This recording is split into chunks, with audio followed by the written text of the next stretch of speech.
And of course, the story coming into the game, and as it turned out, the story at the end of the game was the performance of Jeremy Lin in his return to Madison Square Garden, 22 points and 8 assists. And Jeremy is with us via Arena Link from MSG, your old stomping grounds there. And Jeremy, you knew the hype accompanied this game and your return to New York. What were your expectations for the reaction and the game itself, and what you would be feeling along the way before the game? I wasn't really sure, to be honest, but it was good to be back. I felt comfortable, a lot of good memories here. And going into it, I just kind of told myself, I'm going to go out there, I'm just going to be free, I'm going to have fun, and I'm going to play for God and let everything else happen the way it's supposed to happen. And once the game got going, both you and James Harden, your running mate, seemed intent on getting yourselves into the paint. Penetration was a huge factor in the first half in particular. Was that something you talked about beforehand or just something that evolved during the game? We talked about it beforehand in terms of just being aggressive and trying to get into the paint, put pressure on the defense, and then allow that to create offense for us. Jeremy, I was looking at the schedule for you guys. January is just an absolute monster of a month. 12 of your 17 games are on the road. You guys finally broke through tonight. Are you guys sort of gearing up for that in the next few games to try and get you guys in a good rhythm, knowing that the last couple of times out on the road has been tough? You guys get this win. You want to start to build some momentum that way. Absolutely. I think, right now we're floating around 500, and we need to make a push while we have most of our games at home. And in January, like you said, it's going to be a lot of traveling and a lot of road games. And so we need to really try to find our identity and grind out some of these tough games. Well, Jeremy, we know you hadn't shot the ball particularly well the start of this season. Could this game, going back to a place where you kind of started your career, if you will, kind of ignite you and get you shooting the ball better and playing better for the rest of the season? I sure hope so. There's no telling what's going to happen, but for me, it's about staying aggressive. I think when I'm aggressive when we do a good job of spacing and moving the ball and sharing, I think everybody's at their best and everybody's comfortable, and naturally more shots will fall. And so that's something that we as a team have been trying to build towards. When you signed up with the Rockets, you had no idea you'd be playing with James Harden, who arrived just before the beginning of the regular season.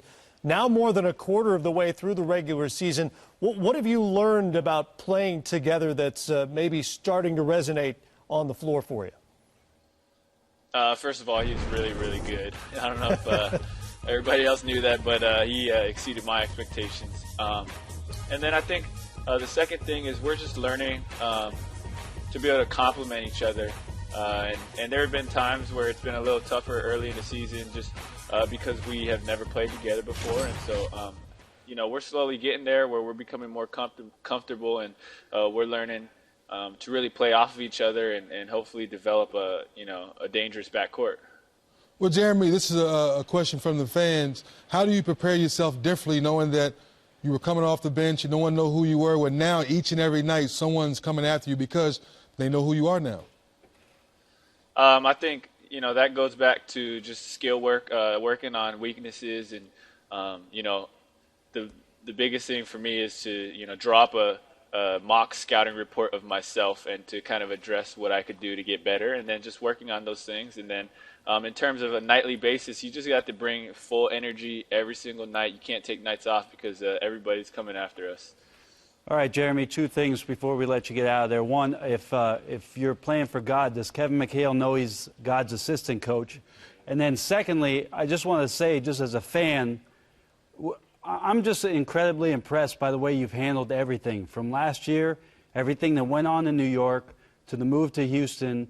You've just been an incredibly humble guy, a guy that people can look up to. And I know that 3D and I, as basketball fans and as former players, would appreciate playing with a guy like you because of the way you've handled that situation. So we just want to tell you we're very impressed.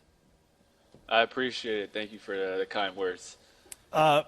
Before I let you go, so a hug before the game from ex-teammates, from folks there in the crowd. I see hugs after the game from Tyson Chandler.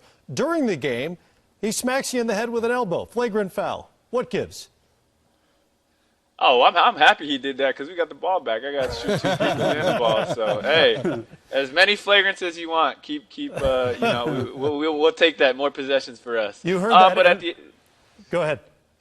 Oh, I mean, we're just, you know, it's friendly competition. I mean, he's been, you know, last year he was like a big brother to me, and he gave me a lot of advice. He was always in my ear. And so, but when we're, you know, on opposing teams, we just have fun and compete. It's no big deal. Absolutely. It didn't seem like it at the time. That's you heard it from Jeremy Lin. Word to the NBA: the more flagrant fouls, the better.